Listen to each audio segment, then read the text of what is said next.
Hi, welcome to Ben TV. I'm Anthony Lekis, and today we're here to talk about Bi Visibility Day, which is celebrated every year on the 23rd of September. And today, my very special guests are here to talk about Bi Vis Day with me. Welcome to the show. Thank you. My name's Ellie, so I'm the treasurer for the Melbourne Gay Lesbian Chorus and Shout Youth Chorus, and one of the organisers for the Big Bi Bonanza. Hi, I'm Megan, and I am the education coordinator at Melbourne Bisexual Network. And yeah, I'm very excited to be talking about the Big Bi Bonanza today. So Big Bi Bonanza is the official bi event on the 22nd of September this year. But what is it about Bi Visibility Day? Because not a lot of people know about it. All the good bisexuals do. but what is it about Bi Vis Day? Why is that important? Why do we have it? Well, to admit to being a bad bisexual, I actually didn't know about Bi Visibility Day probably until... maybe 1 or 2 years ago.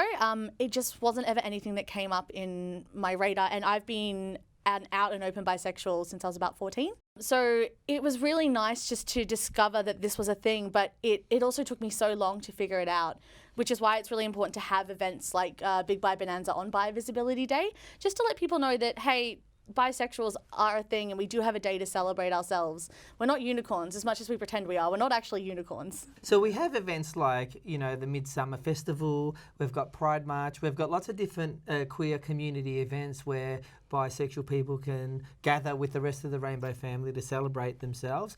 Why a specific day just for bisexuals? I think it's because a lot of us struggle with not being out in the world, and often we don't have bi-specific community, so we can often feel like either we're not straight enough or we're not queer enough. And I think there's something really special, I can speak for myself, about finding people who are also multi-gender attracted and them understanding the specific, challenges associated with that. So it's been really powerful for me. Yeah. Right. So this year, the Big Bi Bonanza, can you talk a little bit about that? Yeah, so it's a celebration of bi visibility. So we have a lot of bi talent from Melbourne coming along to perform with us. We also have a couple of panels happening just to address issues within our community that we see. So like we're talking about being multi-gender attracted in the arts, and also smashing through the binary. So just kind of seeing that there's more than just this duality out there. It's really important for us to have these kind of events just so we can kind of connect with each other as well. What sort of things can people expect on the day? They're attending the Big Bi Bonanza. Yeah. It's to really put bisexual voices, to elevate the voices of bisexual people in their experiences. And I think one of our biggest drivers is building community. So like I say, a lot of us don't have bi-specific community, and it's just really special to find it. And I think that was a big thing. We want to have like a big gathering of bi and pansexual people. And also, so celebrating ourselves, being able to be visibly ourselves. So the assumption at the event will probably be that most people are multi-gender attracted, which is an unusual space to be in, feeling like you're not the odd one out. And celebrating ourselves. And we have a lot of different mediums to celebrate that as well. So we're having like a little market stall.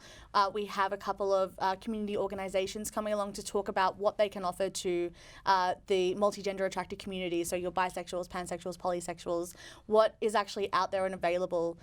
We've also got a lot of artists both performing, and we've also got like comic book artists and a couple of other people coming along with market stalls you'll be able to peruse. And have the performers and the people who are going to be speaking on the day, on the main stage, does everyone identify as bi or pansexual or multi-gender attracted? I think not necessarily. I think this was something people were curious about, like you don't need to identify in any particular way. And I think a lot of people prefer terms like the queer because they're much more inclusive, and there's a lot of like negative press associated with bisexuality, which is something we want to challenge, but we're not being prescriptive. Like everybody is welcome and you can come as long if you're an ally. Any kind of queer folk, intersex people, everyone is welcome. And I think that's really important. We want people to realise that.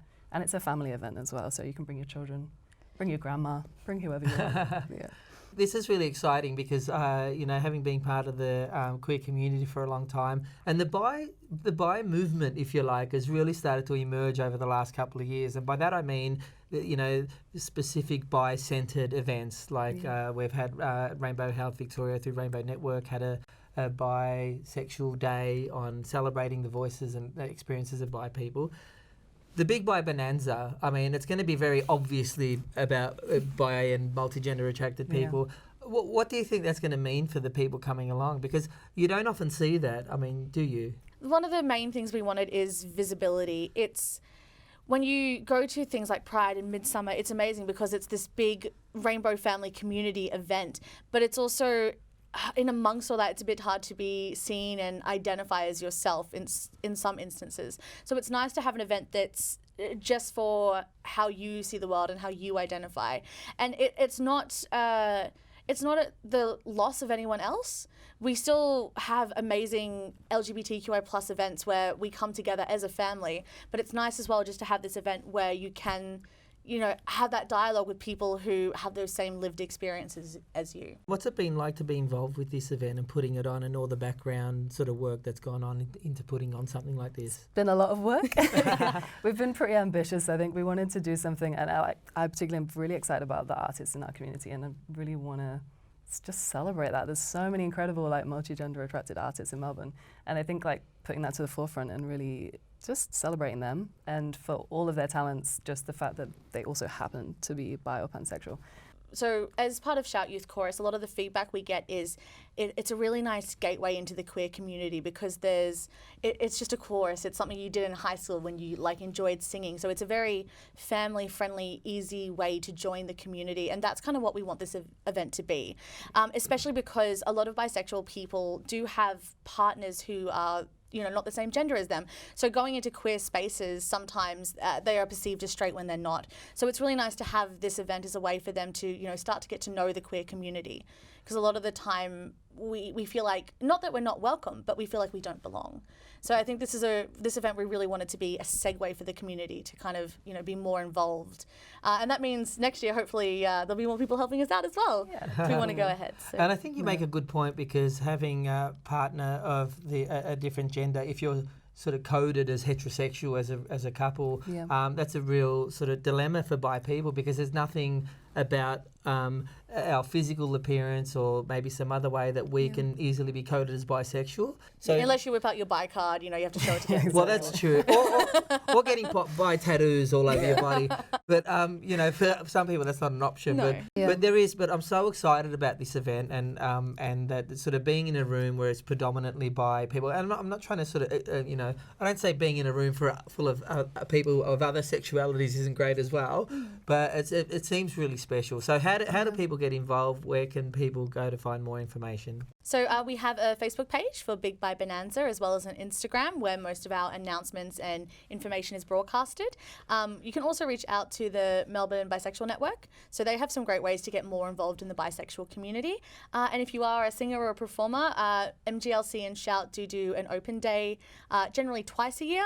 Next year is our big 30th anniversary though, so we're just doing one intake. So if you're interested in that, check out the MGLC website and you can come along and sing with us. It's a lot of fun. Thanks so much for coming on and talking about it. It sounds like it's going to be an amazing event, and hopefully we can get you back on here at some point to tell us how it all went. Oh, fingers crossed. Yeah. Only good news, only good responses. Thanks for watching. I'm Anthony. You've been watching Ben TV.